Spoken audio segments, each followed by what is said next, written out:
Oke, assalamualaikum warahmatullahi wabarakatuh. Waalaikumsalam warahmatullahi wabarakatuh. Waalaikumsalam warahmatullahi wabarakatuh. Kali ini tanggal 28 Agustus kita akan melakukan simulasi sidang untuk teknik informatika. Yang pertama itu Muhammad Fikri Rifai dengan judul Analisis Perancangan Web Angkot Online dengan Sistem Informasi Geografis. Jadi si skripsi ini satu judul diambil oleh dua orang, yang satunya lagi menggunakan berbasis Android. Silahkan, Fikri.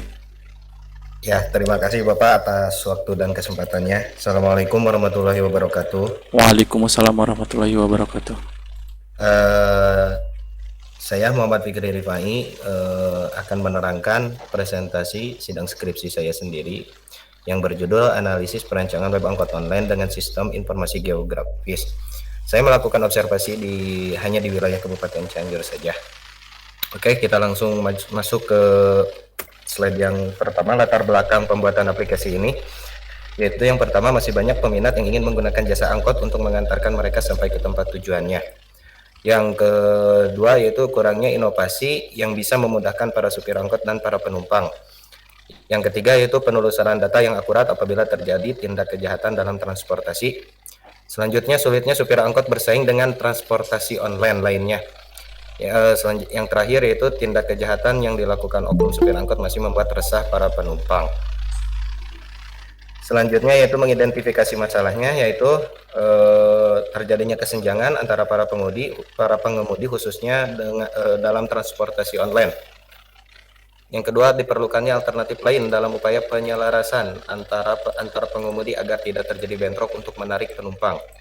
Diperlukannya penyediaan laporan atau data yang dapat dengan mudah dicari serta menampilkan data yang rapi. Rumusan masalahnya yaitu bagaimana merancang inovasi agar pengemudi angkot mendapatkan penumpang secara online. Yang kedua yaitu bagaimana web ini bisa bermanfaat untuk para pengemudi supir angkot. Yang ketiga yaitu bagaimana web ini bisa menampilkan laporan yang rapi serta dapat mencari data dengan mudah. Batasan masalah dalam dalam analisis perancangan web angkot ini yaitu hanya bisa menampilkan laporan jumlah pengguna aja. Penumpang angkot hanya bisa mencari data pengemudi atau pengguna. Sebagai pendamping dari aplikasi angkot online selaku front end-nya, tidak bisa menambahkan rute baru. Yang terakhir hanya melingkup Kabupaten Cianjur. Tujuan dibuatnya analisis perancangan ini yaitu memberikan kesempatan pada supir angkot agar bisa mendapatkan penumpang yang lebih banyak dari sebelumnya. Menyajikan data dalam bentuk web bagi admin berupa laporan agar bisa memantau perkembangan aplikasi, memberikan fitur sewa bagi angkot dan pengguna agar bisa dipesan secara pribadi. Dalam melaksanakan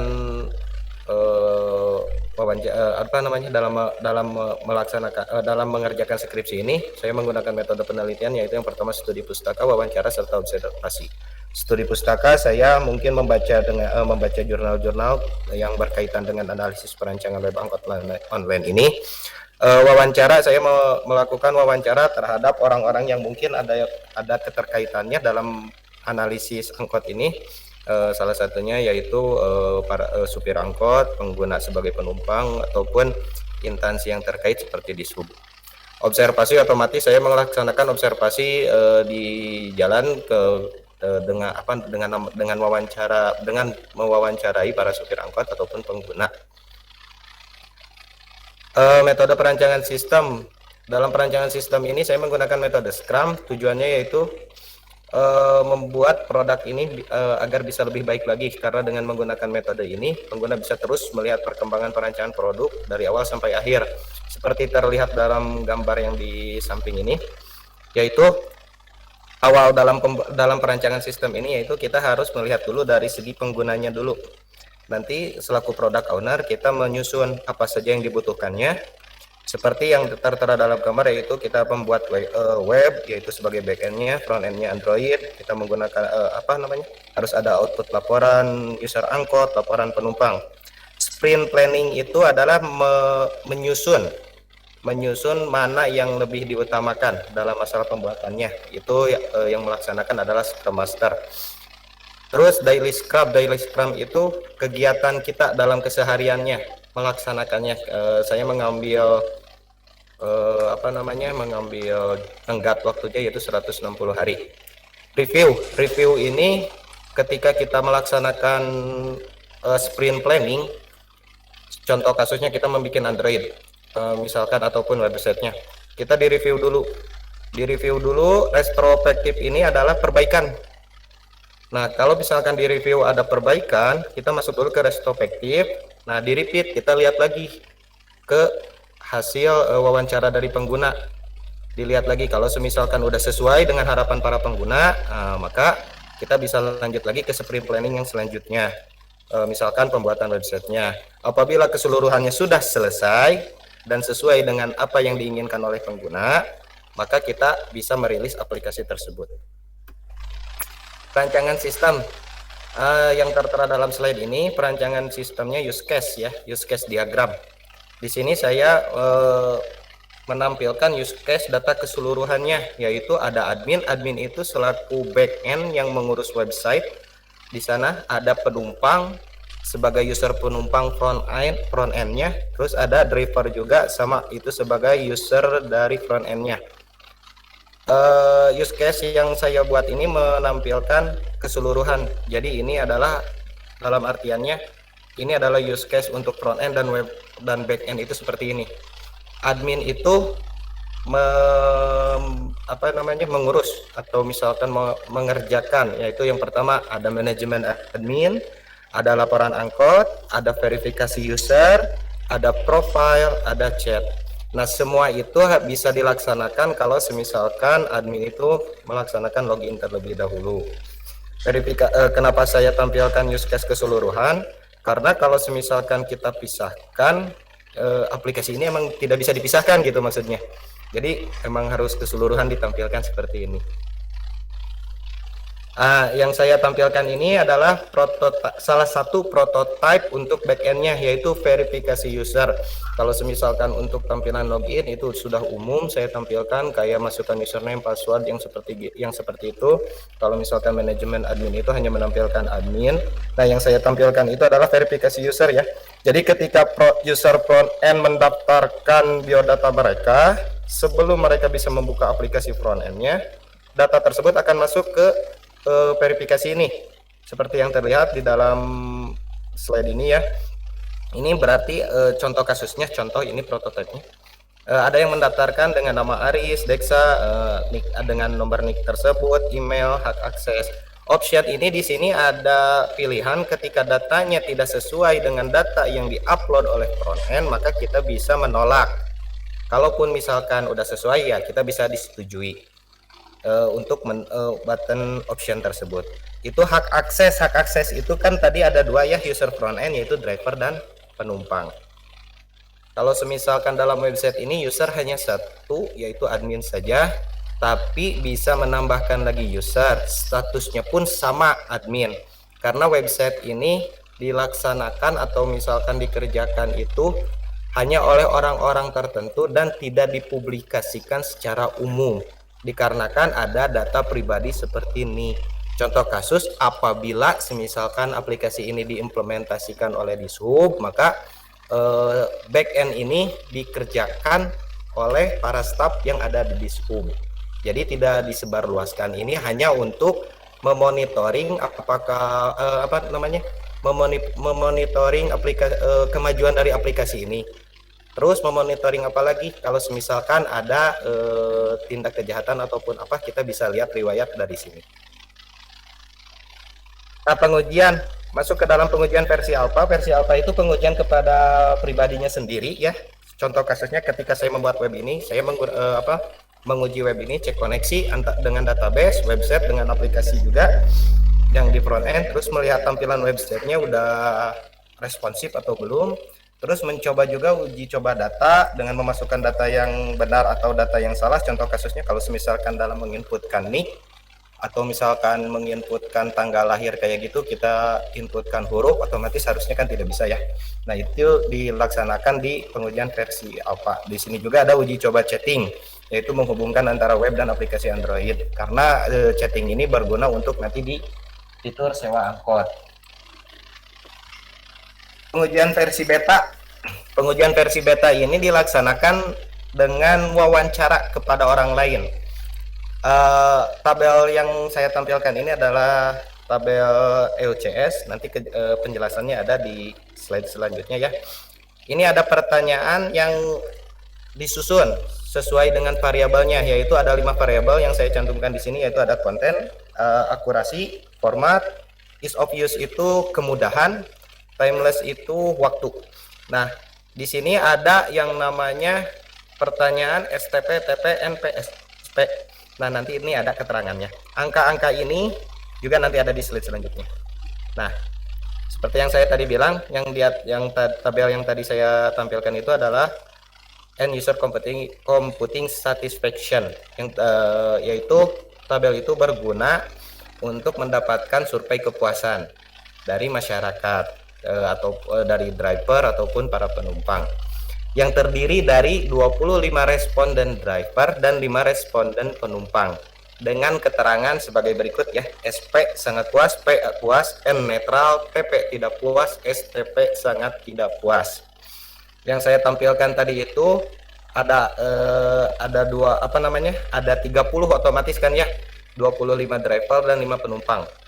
Nah, di sini bisa dilihat untuk pertanyaan yang pertama sebagai contohnya aja, aplikasi sistem memberikan informasi data lokasi driver, lokasi penumpang, titik pada map yang tepat sesuai dengan yang Anda butuhkan.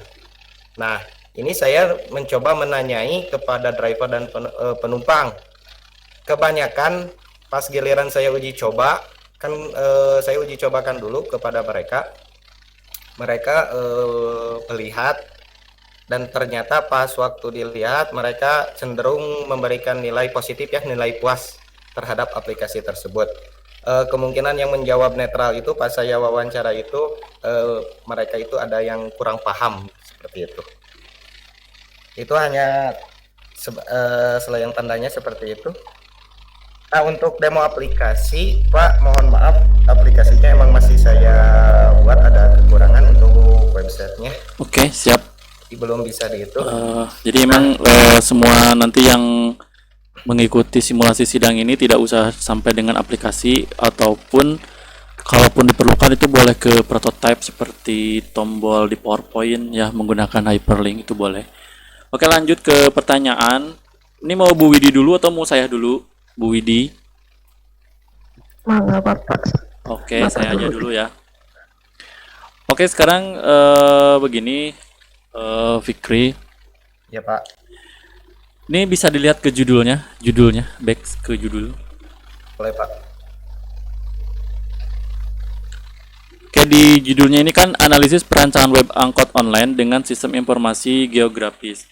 Nah, sebenarnya inti utama dari penelitian ini tuh goalsnya mau kemana gitu, tujuannya? Nah, tujuannya izin menjawab ya, Pak. Ya.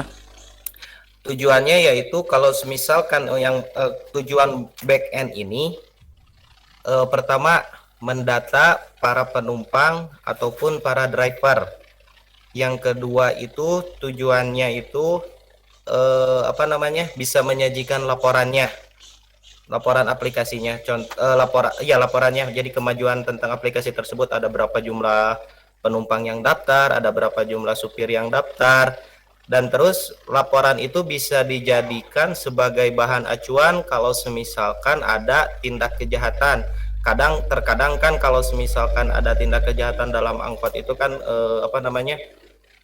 orang itu cenderung lupa, aduh saya lupa naik angkot berapa. Nah, kalau semisalkan di sini kita langsung bisa melihat orang tersebut. Karena apa? Ketika user driver mendaftarkan data pribadi mobil dia, data pribadinya dia, nomor STNK itu ada, nomor KTP itu ada. Jadi kalau semisalkan ada tindak kejahatan pun kita lebih lebih bisa untuk menelusuri orang tersebut gitu. Jadi tidak hilang begitu saja. Jadi ini untuk memecahkan masalah apa sebenarnya penelitian ini tuh? Secara keseluruhan atau misalkan webnya saja, Pak?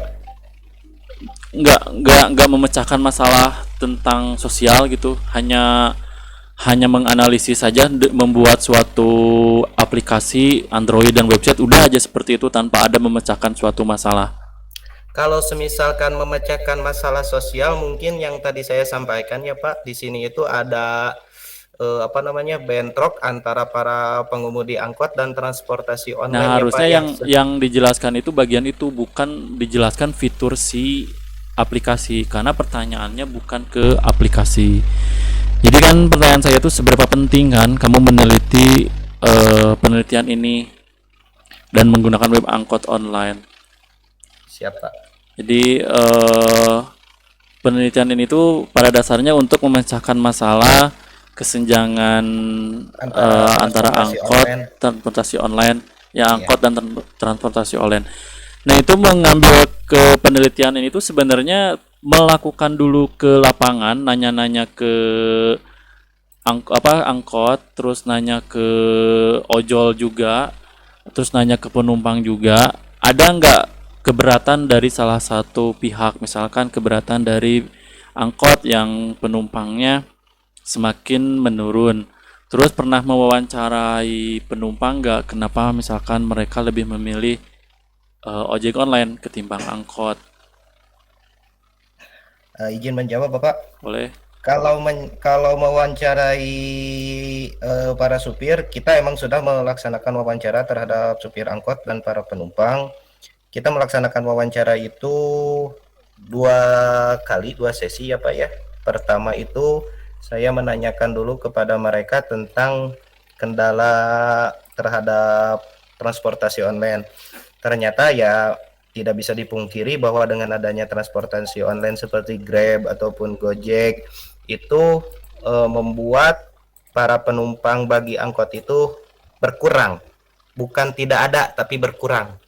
Nah, terus kalau misalkan respon dari angkot tersendiri, mereka cenderungnya setuju. Cuman dalam artiannya masih harus diedukasi mengenai teknologi. Karena kan ini bersifatnya mereka itu apa namanya, diwajibkan harus memiliki smartphone otomatis kan ya Pak, untuk user front end itu kan harus menggunakan HP yang mempunyai OS Android. Terus kemudian kalau misalkan penumpang, saya pernah mewawancarai pas kegiatan Expo juga, ketika menggunakan aplikasi transportasi online yang lain, di mereka itu ada fitur sewa. Cuman dalam artiannya terbatas, Pak. Dalam artiannya kalau semisalkan sewa mobil-mobil di transportasi online itu terbatas, jumlah penumpangnya cuma 2 ataupun 4. Sama halnya di angkot pun juga terbatas sesuai dengan kapasitasnya. Cuman bisa lebih banyak. Nah, jadi respon untuk para penumpang pun ada segi positifnya. Kalau semisalkan kekurangannya apa? Ya karena kalau semisalkan angkot itu kan ada trayek ya Pak yang yang dibuatkan oleh pemerintah. Jadi otomatis masyarakat itu harus ke posisi di pinggir jalan. Jadi perbedaan dengan transportasi online yang lain itu kan bisa eh, kalau dalam artiannya door to door ya Pak ya. Jadi dari rumah sampai ke tujuan di depan rumah pun. Karena kan mereka menggunakan mobil pribadi. Kalau semisalkan angkot kan itu udah ada trayeknya. Jadi ketika kita pengen sampai ke tempat tujuan itu hanya bisa sampai sesuai dengan trayeknya aja, seperti itu Bapak yang saya wawancarai. Oke, lanjut ke pertanyaan selanjutnya. Seberapa yakin sistem ini akan menyelesaikan kesenjangan sosial tadi terkait masalah supir angkot dan ojol? Seberapa yakin kalau misalkan si sistem ini diimplementasikan dan bagaimana cara mengimplementasikannya? Izin menjawab Bapak. Kalau ditanya seberapa yakin, sesuai dengan hasil yang tadi di tabel ya Pak ya, cenderung masyarakat yang saya wawancara itu yaitu driver ataupun penumpang, mereka sangat mengapresiasi kalau semisalkan inovasi ini bisa diterapkan Bapak. Caranya? Tabel yang tadi Pak yang EUCS, nah ini Pak, Enggak, cara mengimplementasikannya bagaimana seyakin ini? Kalau untuk diimplementasikan mungkin itu Pak, kita harus apa namanya eh, melakukan kegiatan lagi sosialisasinya Pak, karena kan apa menyangkut instansi pemerintahan ya Pak ya, jadi tidak bisa langsung dijadiin lah seperti itu Pak. Jadi harus melibatkan beberapa instansi ya. Betul Pak, jadi ini harus melibatkan beberapa instansi, mungkin regulasinya pun harus ada yang diperbarui ataupun gimana, itu terserah dari instansinya ya. Kalau semisalkan Dishub ataupun pemerintah Kabupaten Cianjur ingin aplikasi ini diimplementasikan Pak. Coba lihat ke use case-nya. Use case tadi saya lihat use case. Di sini use case-nya ada penumpang, admin dan driver. Menurut kamu ini usernya udah pas atau belum? Menurut saya sudah pas Bapak. Kalau menurut saya belum pas. Kenapa? Masalahnya, Pak. Karena di kultur kita ini angkot itu belum tentu milik si driver. Jadi ada si pemilik angkot. Ya, jadi driver itu bisa jadi seorang pemilik angkot, tapi tidak selamanya si driver itu pemilik angkot. Malah saya kayaknya kebanyakannya pemilik angkot itu bukan supir, tapi jadi dunungan, kasarnya kalau misalkan di Cianjur tuh dunungannya. Nah, harusnya di sistem ini harus ada tracking driver untuk si pemilik angkot. Seharusnya ya. Kan meskipun di sistemnya misalkan sewa per hari 250.000 harus setor. Tapi ada juga majikan si pemilik angkot itu mempercayakan penghasilannya ke si driver, ya intinya bagi hasil lah, kita percaya aja ke si supir. Ya bisa saja kan supirnya bawa angkot dari rumah, ternyata si angkotnya tersebut nggak tahu kemana gitu kan. Nggak maju sesuai trayeknya. Nah, kalau misalkan si pemilik angkot bisa men-tracking angkot itu sedang ada di posisi di mana, apakah memungkinkan? Pemilik angkot untuk men-tracking angkotnya ya Pak ya? Iya, karena kan si driver belum tentu pemiliknya kan? Ya, itu bisa saja sih Pak memungkinkan. Cuman dalam apa namanya Pak? Gimana ya ngejelasinnya? Oke, itu skip. Jadi kalau misalkan berani untuk menambahkan, saya bisa saja memberikan nilai A. Kalau misalkan tidak berani, mungkin nilai akan saya langsung keluarkan. Tapi saya sih nggak yakin kalau misalkan dikasih nilai A untuk saat ini. Kita lanjut ke pertanyaan berikutnya. Sebenarnya untuk meneliti ini tuh hal apa sih kesulitan yang paling ditemui itu? Yang paling sulit? Pembuatan aplikasinya Pak? Kalau pembuatan aplikasi sudah pasti semua yang membuat skripsi pasti keluhannya itu. Selain itu, kalau semisalkan dalam masalah wawancara ini ya Pak ya, yang paling sulit itu mengedukasi para supir angkot Pak. Kalau para pengguna itu emang cenderung mereka itu sudah melek tentang IT lah Pak ya, tapi kan belum tentu para supir angkot Pak, kayak gitu. Jadi hanya beberapa orang yang mungkin memang benar-benar paham tentang apa yang namanya aplikasi, dan beberapa orang juga masih menggunakan handphone yang ya bisa dibilang belum ada koneksi internet, masih HP yang jadul yang kayak gitu Pak. jadi itu kendala yang paling sulit gitu Pak. Yang paling sulit. Bukan masalah kendalanya, itu justru lebih di penelitian pengumpulan datanya. Karena kalau misalkan saya coba lihat di tadi pengumpulan datanya yang kuesioner, yang beta. Yang beta.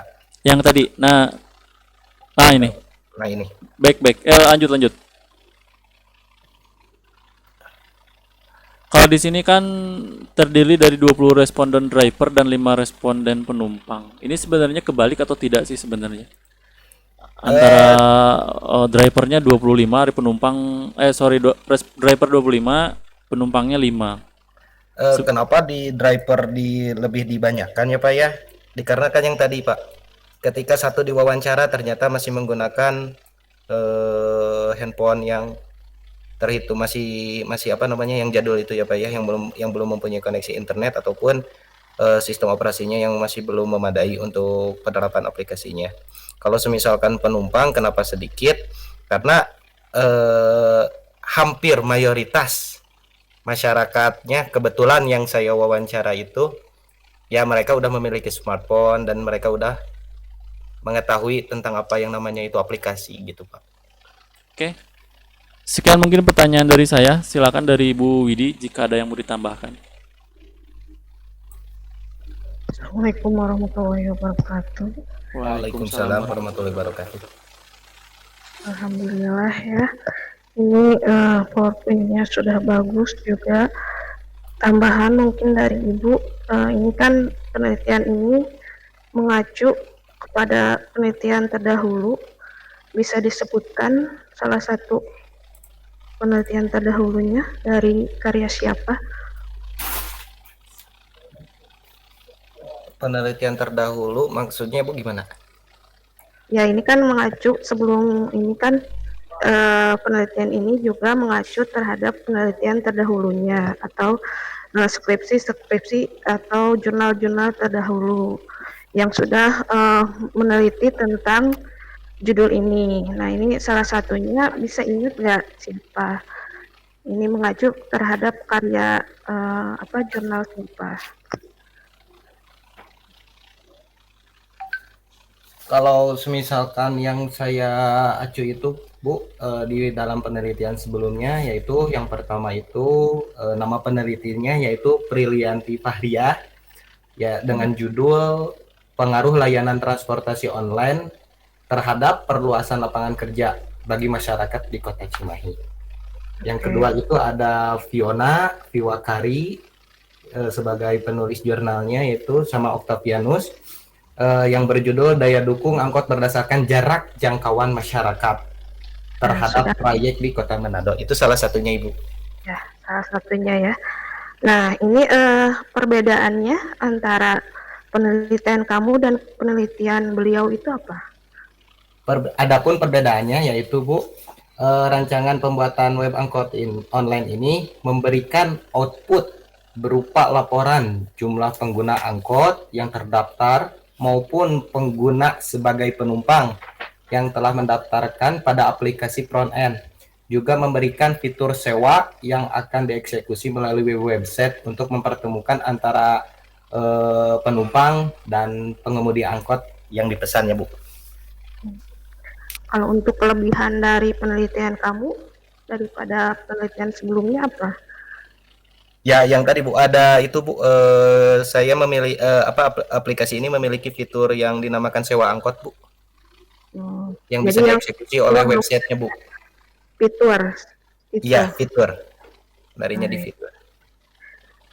Terus yang selanjutnya tujuan dari penelitian ini apa? Seperti yang di slide ya Bu ya, tujuan dari aplikasi ini yaitu memberikan kesempatan pada supir angkot agar bisa mendapatkan penumpang yang lebih banyak dari sebelumnya Bu, dikarenakan mungkin para penumpangnya sudah tergerus oleh transportasi online yang lain. Yang keduanya yaitu menyajikan data dalam bentuk web bagi admin berupa laporan agar bisa memantau perkembangan aplikasi, memberikan fitur sewa bagi angkot dan pengguna agar bisa dipesan secara pribadi. Berarti menurut kamu ini sudah tercapai ya tujuannya? Ini baru tujuan dari saya pribadi ya Bu. Kalau semisalkan tercapai ataupun tidak tercapainya, mungkin bisa diobservasi di selanjutnya lagi Bu. Apabila aplikasi ini bisa diterima oleh pemerintah Kabupaten Cianjur Ibu. Berarti itu ya. Ya, ini mungkin hanya sebagai analisa dulu aja Bu gitu. Analisa ya. Oke, terima kasih. Mungkin itu saja pertanyaan dari Ibu. Dicukupkan sekian. Assalamualaikum warahmatullahi wabarakatuh. Waalaikumsalam warahmatullahi wabarakatuh. Waalaikumsalam warahmatullahi Silakan rangkum Jadi kesimpulannya. izin untuk memaparkan kesimpulan Bapak Ibu.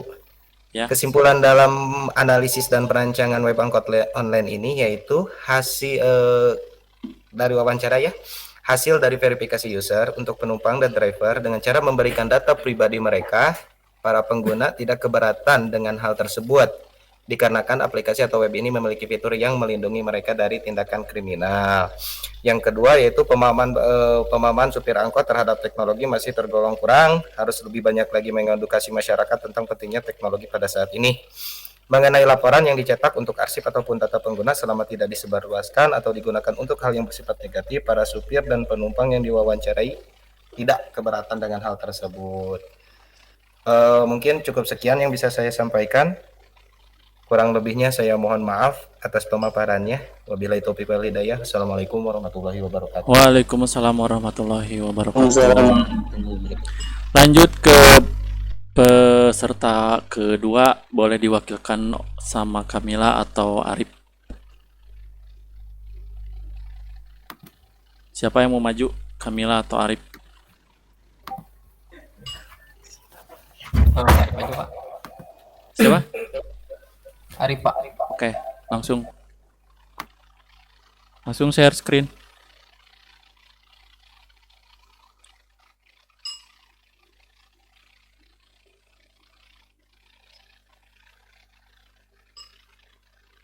Arif, Pak, sekedap Pak. sekedap badai ke mana, Arif?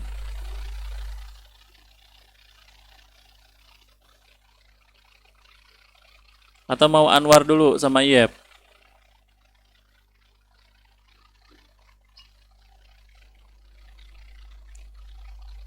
Arif aja dulu Pak. Arif aja dulu. Ya, Ini yang mau maju Iep atau Anwar? Arif Pak. Anwar. Iya, PPT-nya dikit lagi, Pak. Salah satu aja. Rip,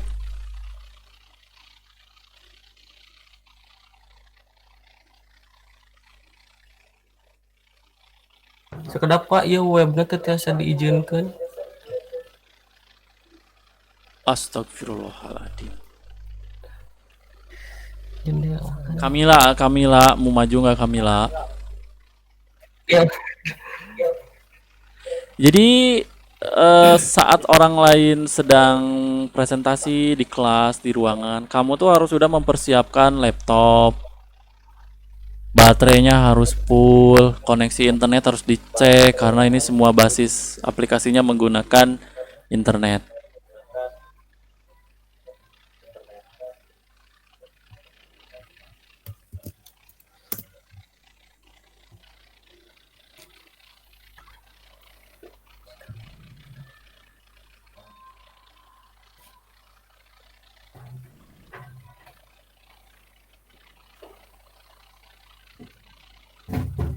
Nah, hanya bisa diizinkan semua.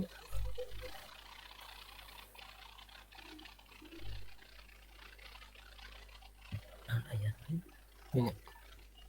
Terus kamu kacang itu.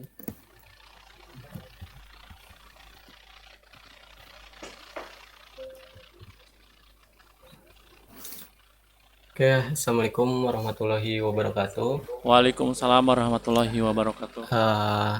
Terima kasih. Waalaikumsalam warahmatullahi wabarakatuh. Malam ini saya mau mempresentasikan aplikasi hasil rancangan kami berdua, yaitu aplikasi berbagi makanan berbasis Android menggunakan metode Extreme Programming.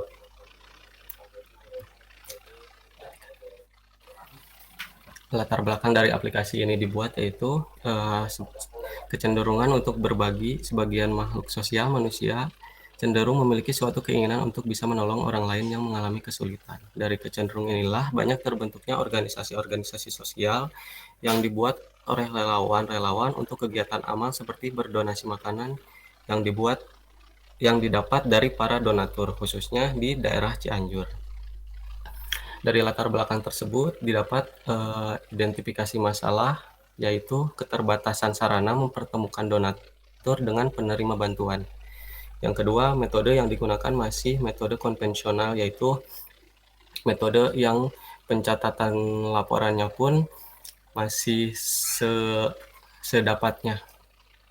Yang ketiga yaitu kurangnya kepercayaan dari donatur, karena pihak donatur tidak tahu apakah donasi yang ia berikan disalurkan secara tepat ke orang yang membutuhkan.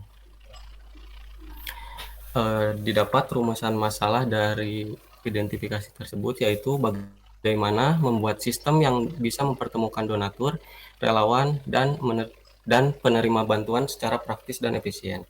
Bagaimana membuat sistem dengan laporan terperinci mengenai keluar masuknya data pembagian makanan secara real time.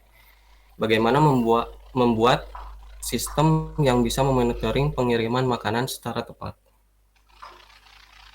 Batasan masalah dari aplikasi berbagi makanan ini, yaitu aplikasi ini hanya difokuskan di platform Android. Artinya user yang menggunakan iOS tidak bisa melakukan donasi atau menginstal aplikasi ini.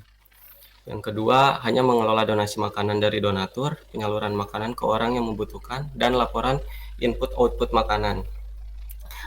Aplikasi ini belum memiliki fitur chat secara mandiri di dalam aplikasi, yang artinya ketika berkomunikasi dengan donatur dan relawan harus menggunakan pihak ketiga seperti WhatsApp atau Telegram. Metode pengumpulan data kita menggunakan wawancara, observasi, dan studi pustaka. Wawancara dan observasi sendiri kita lakukan di dinas sosial yang langsung berhubungan dengan kepala dinas sosial. Kita menggunakan metode perancangan sistem, yaitu extreme programming, di mana ada 5 poin yang didapat, yaitu perencanaan, yaitu pengumpulan data-data yang dibutuhkan, terus perancangan seperti perancangan database, UML diagram, rancangan prototipe. Yang ketiga adalah pengkodean, di mana kita menggunakan modular platform untuk pembuatan aplikasi berbagi makanan ini. Yang ketiga, pengetesan menggunakan black box. Yang kelima yaitu rilis, alpha rilis, beta rilis, dan full rilis. Ini adalah use case diagram dari aplikasi berbagi makanan ini, di mana use case-nya terdapat 4 user. Yang satu, admin itu sendiri yang bertugas untuk mengelola donasi, yang di dalamnya dapat mengelola pendaftaran, mengelola laporan donasi, verifikasi donasi. Yang kedua, user donatur, di mana dia bertugas untuk berdonasi. Yang ketiga yaitu relawan, yang bertugas melihat daftar donasi dan melakukan penjemputan dan penyerahan donasi. Yang keempat yaitu pos makanan, di mana ia bertugas sebagai pengumpul donasi atau drop point ketika donasi diterima dari donatur untuk selanjutnya disebarkan secara random di jalanan.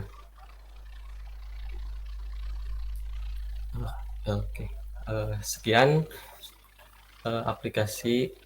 presentasi yang bisa saya sampaikan. Oke. Lanjut ke pertanyaan, Rip. Ya, Pak. Ini makanan yang diserahkannya itu makanan bekas atau makanan baru? Makanan baru, Pak. Makanan baru yang diserahkan atau misalkan itu syarat wajib ya? Ya, harus makanan yang fresh gitu, Pak. Harus fresh. Nah, bagaimana cara mengetahui makanan tersebut itu layak makan atau tidak? Langsung dijawab, Pak. Ya. Untuk pengecekan makanan yang didonasikan itu layak dimakan atau tidak, dari segi aplikasi belum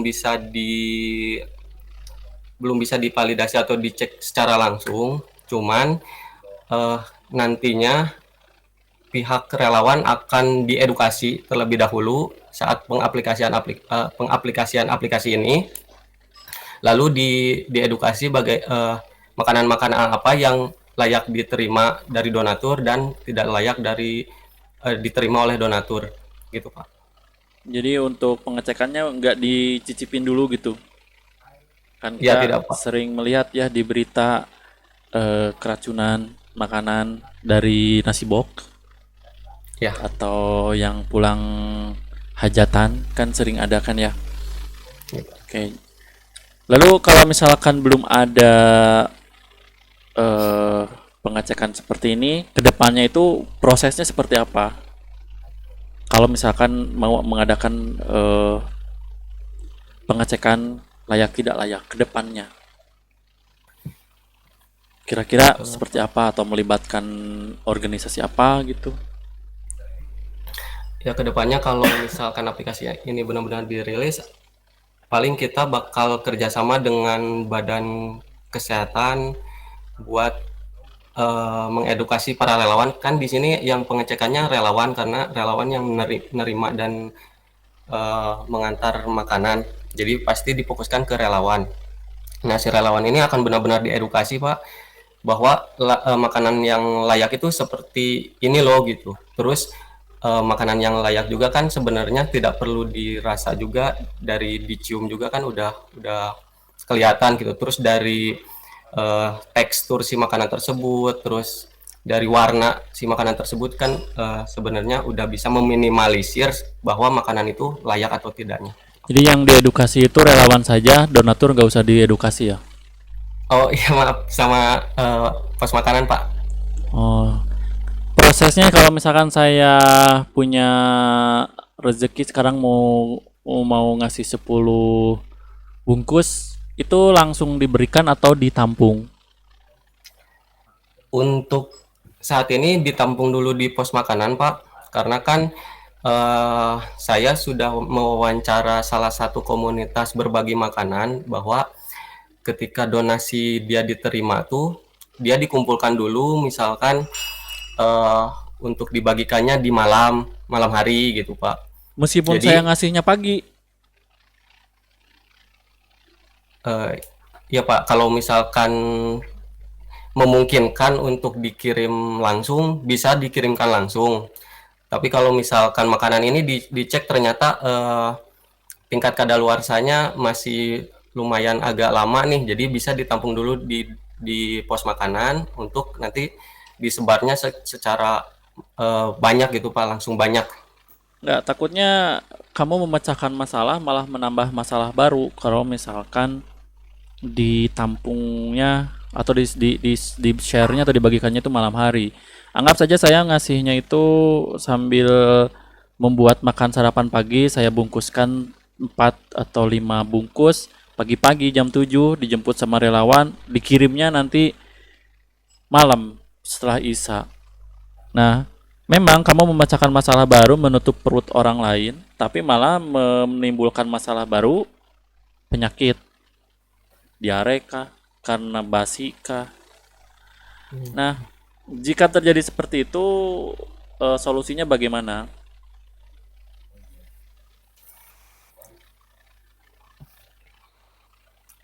Arif, Eh, Berarti harus dikirim secepat mungkin Pak. nah itu Ya. sih masalahnya, solusi dari kamu tuh harus jelas. Kalau misalkan ditampung, dikirim malam, sedangkan orang itu kan punya 3 waktu makan ya, pagi, siang, malam.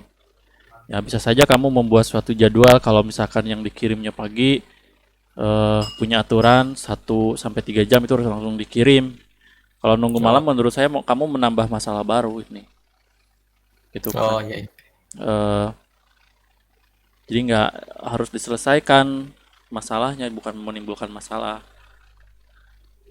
Eh Terus kita akan lanjut ke tadi, metode penelitiannya pakai apa? Extreme programming Pak. Nah itu kenapa harus pakai extreme programming? Karena metode ini adalah metode yang populer digunakan karena memudahkan dalam proses pendevelopan aplikasi Pak. Kalau yang lain berarti enggak gitu, enggak mudah. Kayak Scrum itu enggak mudah berarti. Eh, lebih mudah extreme programming, Pak. Berdasarkan Berdasarkan metode dari proses pendevelopan aplikasinya, Pak. ya apa proses yang memudahkannya itu?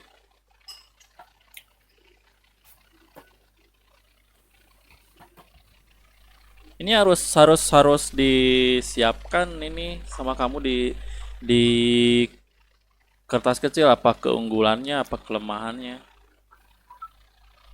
Oke lah, pertanyaan saya yang barusan skip, bisa jadi untuk modal jawaban nanti.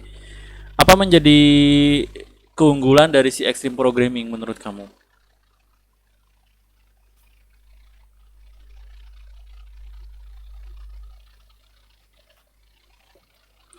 Rip, keunggulannya apa?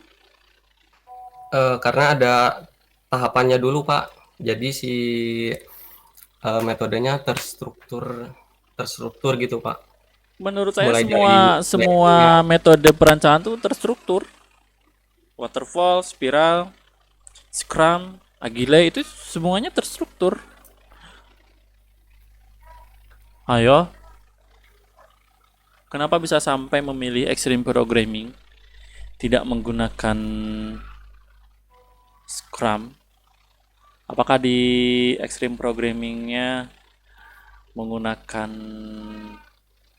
card story atau menggunakan Kanban?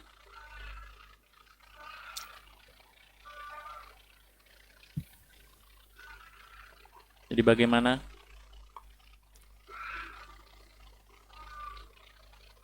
Skip? skip dulu, Pak. Oke, Bu Widi melanjut. Oke, Bapak. Untuk Arif, ini coba ke judul. Ibu pengen ke judul slide-nya.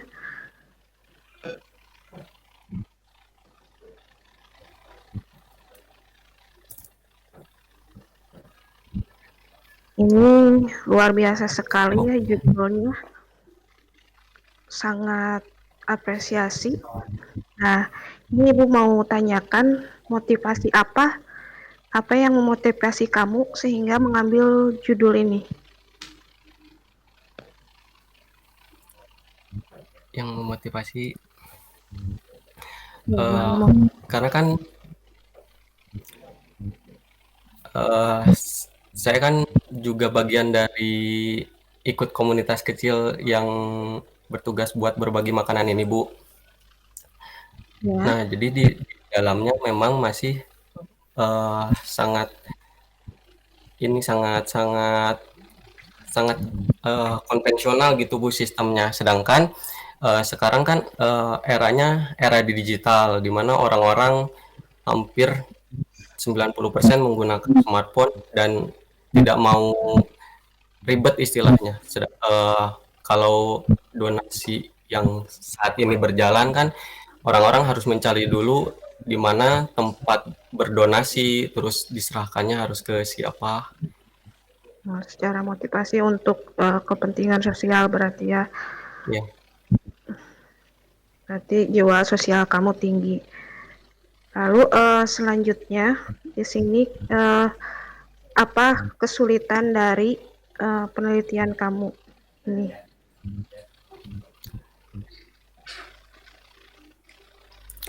Kesulitan dari penelitian ini sebenarnya pengumpulan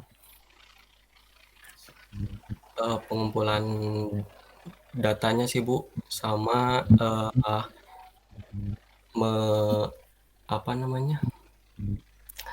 merubah gaya lama yang sebelumnya mungkin ketika ada donasi diterima aja, terus donasi tersebut disebar secara bebas tanpa adanya laporan, terus tanpa adanya si donasi tersebut pertanggungjawabannya seperti apa gitu.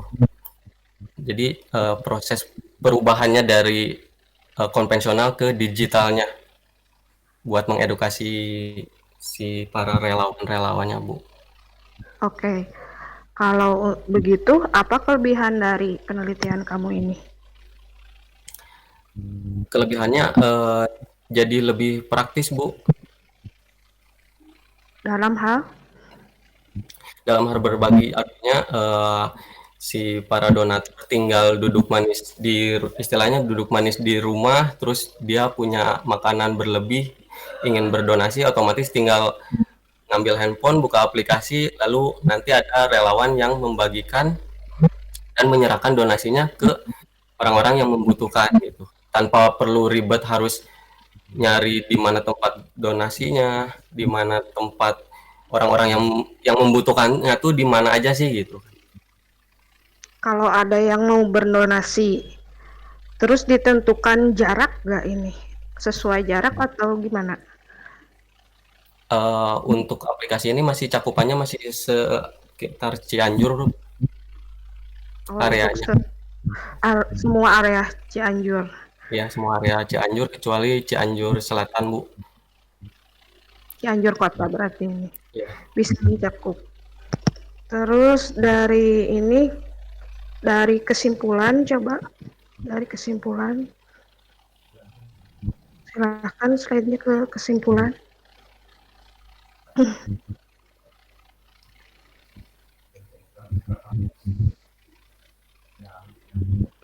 Nah, apa saran untuk penelitian yang selanjutnya? Saran untuk penelitian selanjutnya yaitu adanya dukungan untuk iOS, di mana aplikasi ini bisa diakses oleh user-user yang memang pengguna iOS. Terus adanya fitur chat di dalam aplikasi tersebut supaya ketika misalkan donaturnya ada di pelosok di gang-gang gitu kan, itu harus ada informasi lebih yang memang harus disampaikan oleh donatur langsung ke relawan. Makanya fitur chat ini akan sangat membantu ketika relawan menemukan titik-titik yang kayak gang-gang kecil-kecil kayak gitu, Bu. Oke. Mungkin itu saja cukup dari Ibu. Oke, terima Silakan. kasih Bu Widi Arif atas paparan presentasinya. Tapi menurut saya kamu tuh belum siap di presentasi ya. Jadi kemampuan menjawab secara ide bagus, secara presentasi jelas untuk PowerPoint-nya ya. Tapi cara menjawab kamu itu masih lemah. Ya kan, nanti saya udah bilang penilaian itu ada 3, jadi presentasi, kemampuan menjawab, dan aplikasi yang dibuatnya. Oke, Pak. Oke, kita akan lanjut ke Anwar untuk presentasi ketiga, ini yang terakhir berarti ya. Silakan Anwar. Ya, Pak.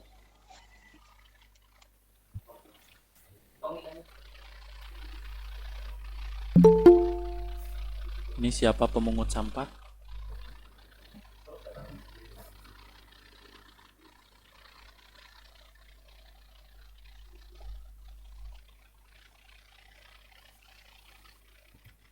Pak Anwar. Ya, Bu. Ya, Pak, ini lagi.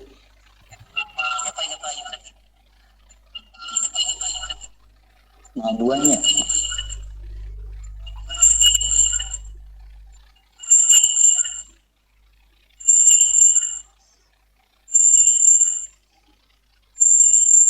Pakai 2 laptop.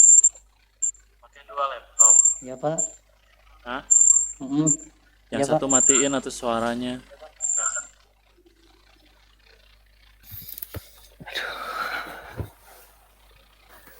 Kenapa Rip? Aduh.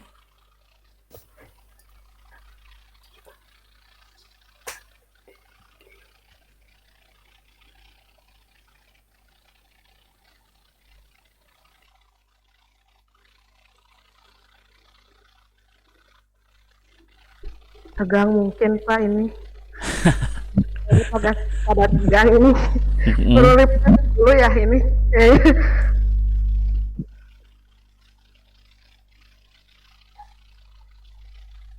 Ini baru simulasi ya. Ya ini simulasi.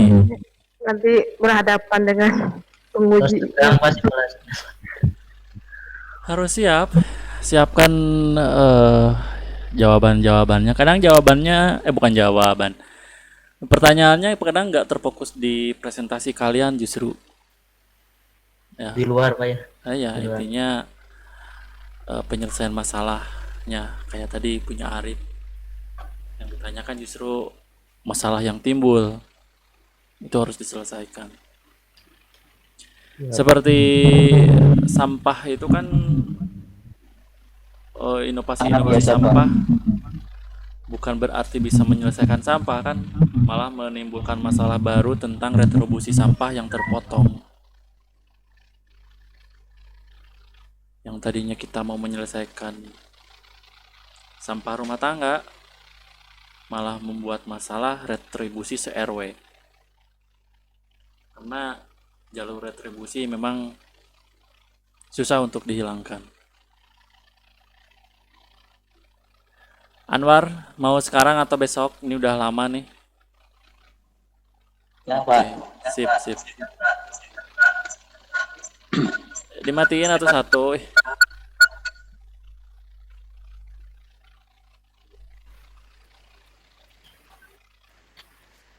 Halo, Pak. Lanjut.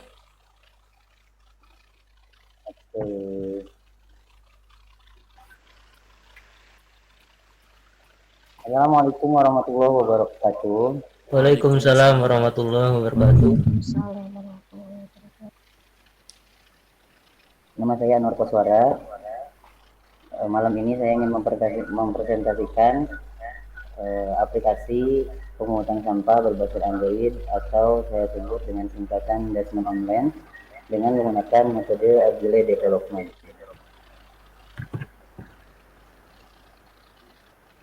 Judul di atas melatar belakangi yaitu sampah merupakan suatu bahan yang terbuang atau dibuang dari sumber hasil aktivitas manusia maupun proses alam yang belum memiliki nilai ekonomis.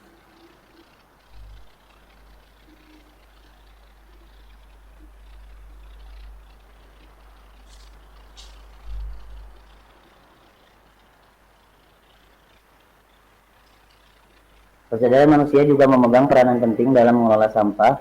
Berdasarkan dari Dinas Lingkungan Hidup Cianjur bahwa ditemukan belum adanya sistem yang mengelola sampah rumahan. Setelah mewawancari ke tempat Dinas Lingkungan Hidup, ternyata memang di Cianjur belum memfasilitasi adanya pengumpulan sampah di tingkat desa, karena Dinas Lingkungan Hidup hanya memfasilitasi di jalur utama saja. Adapun masalah sampah yang ada di perumahan itu sudah keluar dari ranah tanggung jawab mereka. Dan yang punya wewenang terhadap sampah yang ada di rumah-rumah itu sudah menjadi ranah tanggung jawab desa masing-masing. Identifikasi masalah dari aplikasi ini adalah satu, belum tersedianya sistem untuk memonitoring sampah tersebut. Yang kedua, belum tersedianya sistem proses pemungutan sampah atau jasa jemputan door to door. Yang ketiga, belum tersedianya sistem proses penjualan sampah. Adapun rumusan masalahnya, satu, bagaimana merancang suatu sistem untuk memonitoring sampah tersebut. Yang kedua, bagaimana cara menyediakan sistem yang dapat membantu menjemput sampah. Yang ketiga, bagaimana cara mengolah dan menyediakan sistem yang dapat membantu mempermudah dalam menjual sampah. Batasan masalahnya, aplikasi ini hanya difokuskan di platform Android. Aplikasi ini hanya mengolah penjemputan sampah dan pengetahuan tentang sampah. Aplikasi ini juga harus menggunakan jaringan internet. Tujuan penelitian dari aplikasi ini satu, membuat sistem yang dapat memonitoring sampah, membuat sistem yang memudahkan masyarakat yang ingin membuang sampah. Yang ketiga, membuat sistem yang memudahkan masyarakat dalam menjual sampah. Dalam perancangan aplikasi pemungutan sampah ini, kami berdua menggunakan metode perancangan sistem yakni yang disebut dengan Agile Development, yang terdiri dari rekrutmen, desain, develop, test, deploy, dan review. Kenapa kita ngambil perancangan sistem ini? Karena sistem rekrutmennya yang bisa waktu-waktu bisa berubah. Lanjut, dalam metode pengumpulan data, kami mengadakan wawancara observasi, pengamatan, dan satu lagi studi pustaka. Adapun wawancara yang kami lakukan adalah ke Dinas Lingkungan Hidup, RT Desa Ciwalen, serta masyarakat umum lewat kuesioner sebanyak 46 orang. Proses diagram, di sini ada 4 admin atau 1 admin dan 3 user. User pertama sebagai pengguna, dan kedua user pengguna sebagai driver, yang ketiga admin pos. Interface dari aplikasi ini aplikasi yang tampilan yang pertama itu untuk user, yang kedua untuk driver, dan yang ketiga untuk admin pos. Uji coba implementasi dan kesimpulan. Udah sampai sini. Udah Anwar? Udah, Pak. Oke, Anwar, kita ke latar belakang di next. Di back, sorry.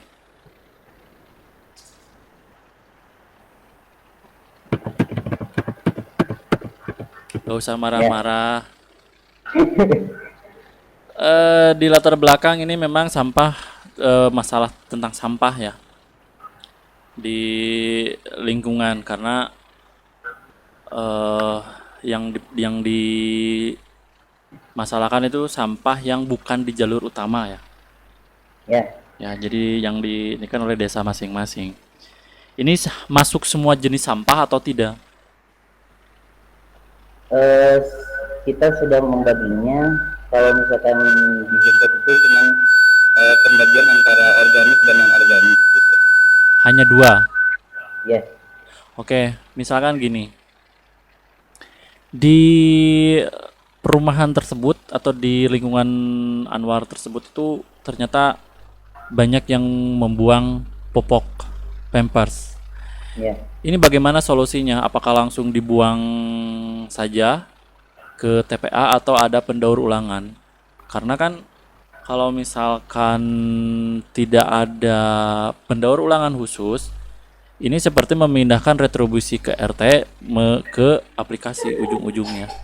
Ya. Ini itu satu contoh ya, tentang Pampers, karena saya yakin semua yang punya bayi itu pasti pakai Pampers sehari minimal mungkin 2 atau 3. Nah, yang berikutnya adalah kalau misalkan di desa itu terdapat posyandu, puskesmas, dokter, praktik dokter, itu kan kadang ada sampah medis. Sedangkan sampah medis itu tidak bisa dibuang sembarangan. Nah, ini bagaimana solusinya? Kembali Pak, yang pertama saya jawab dulu ya. Masalah sampah popok itu, saya pernah mewawancarai lewat online dengan salah satu pengrajin di Cianjur, terutama di sampah popok pengelolaannya. Jadi ada sebuah kelompok. Jadi nanti gunanya admin pos ini untuk memfasilitasi dan menyalurkan yang kira-kira cocok untuk ke mana, nanti disalurkan sama admin pos. Itu yang diambilnya apaan? Popok jadi kerajinan? Popok itu diambil jadi pupuk, Bapak. Oh, jadi bukan kerajinan berarti ya? Yang dibuat jadi kasur juga bisa. Jadi kasur yang diambil apanya? Busanya, Pak. Busa dari popoknya? Ya, dicuci dulu, dikeringin, baru nanti tapi prosesnya lama pastinya. Oh, jadi ada edukasi juga mungkin di aplikasinya, kalau misalkan popok dipisahkan, popok semua gitu. Ya ada. Jadi kita sistem edukasinya ada informasi. Jadi di informasi itu setiap slide itu 5 detik sekali bisa tampil gitu. Jadi sebelum mereka jadi bisa lihat-lihat dulu edukasi itu. Kalau untuk sampah medis? Kalau sampah medis kan balik lagi ya Bapak ke identifikasi masalah. Ini masalah sampah rumahan mungkin ya. Ya kan bisa saja ada bidan di situ. Rumah juga. Hah? Masa bidannya yang buang bekas infus, bekas suntikan, bekas obat-obatan? Ya. Itu Belum ada jawaban Kak. belum ada jawaban itu ya. Ya Iya. makanya kadang pertanyaan itu justru tidak ada di latar belakang atau di skripsi karena bisa kita baca gitu kan, kita bisa baca.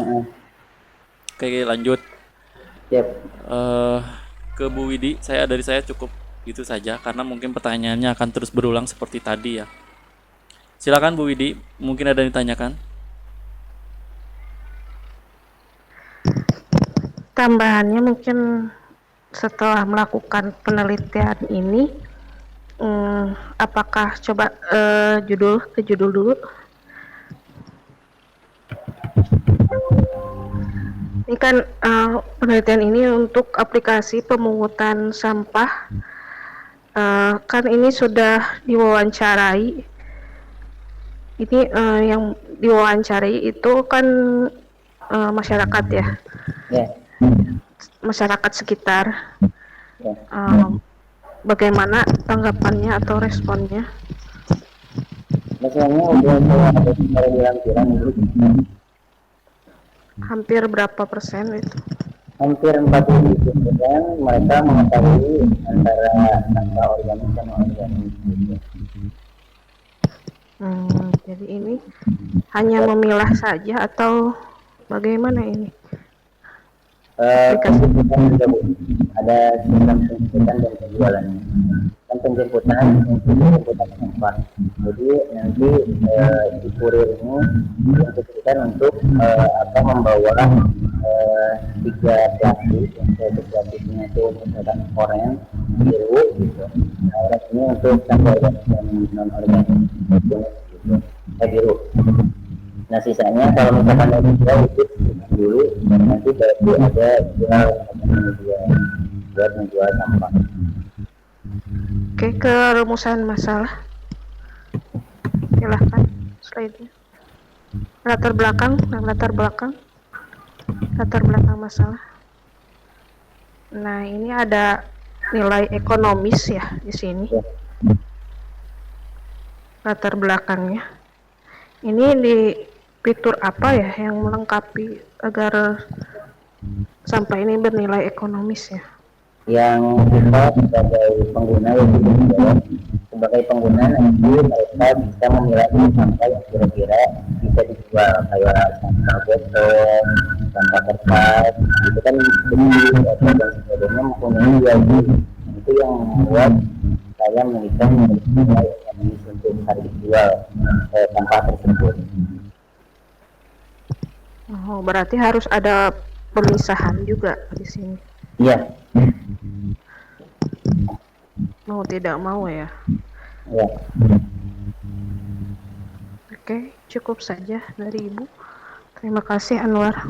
Silakan simpulkan Anwar. Terima kasih. Mangga Bapak dilanjut. Sudah dari saya, disimpulkan saja.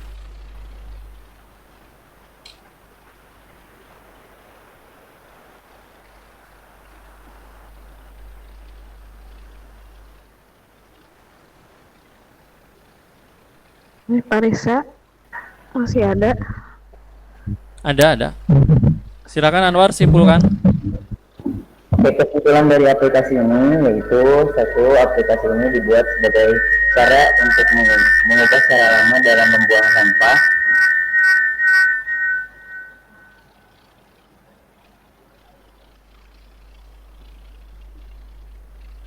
Cara lama membuang sampah dengan cara baru di era digital ini. Yang kedua, menjadikan proses pembuangan sampah semakin praktis, cepat, dan memudahkan dalam manajemen pengelolaan sampah. Yang ketiga, memberikan ruang pembelajaran bagi masyarakat yang tadinya membuang sampah semaunya menjadi masyarakat yang peduli terhadap sampahnya sendiri, yang ternyata bisa jadi nilai jual dan tambahan penghasilan. Dari saya, cukup sekian. Terima kasih. Wassalamualaikum warahmatullahi wabarakatuh. Waalaikumsalam warahmatullahi wabarakatuh. Oke semuanya, simulasi untuk skripsi sudah selesai 3 kelompok. Pertanyaan tadi memang kemungkinan bisa muncul, bisa tidak. Karena kan setiap penguji pasti memiliki metode menggali dari penelitian kalian. Menggali apa saja yang harus ditanyakan. Sebenarnya nanti pertanyaan-pertanyaan barusan itu memang hanya sebagian kecil. Kalau misalkan aplikasinya sudah ditampilkan, biasanya justru kita menguji ke aplikasi ini khusus untuk penguji satu misalkan pasti akan fokus ke aplikasinya bagaimana cara menginput outputnya seperti apa terus responsif si aplikasinya bagaimana apalagi yang memiliki yang memakai fitur internet atau Google Map itu pasti bakal dicek itu pasti bakal dicek kebenarannya yang menggunakan titik poin itu pasti bakal dicek juga pergerakannya ya. Oke, sekian dari saya untuk simulasi hari ini. Semoga bermanfaat. Wassalamualaikum warahmatullahi wabarakatuh. Waalaikumsalam warahmatullahi wabarakatuh. Terima kasih Pak. Ayo. Simulasinya. Ya.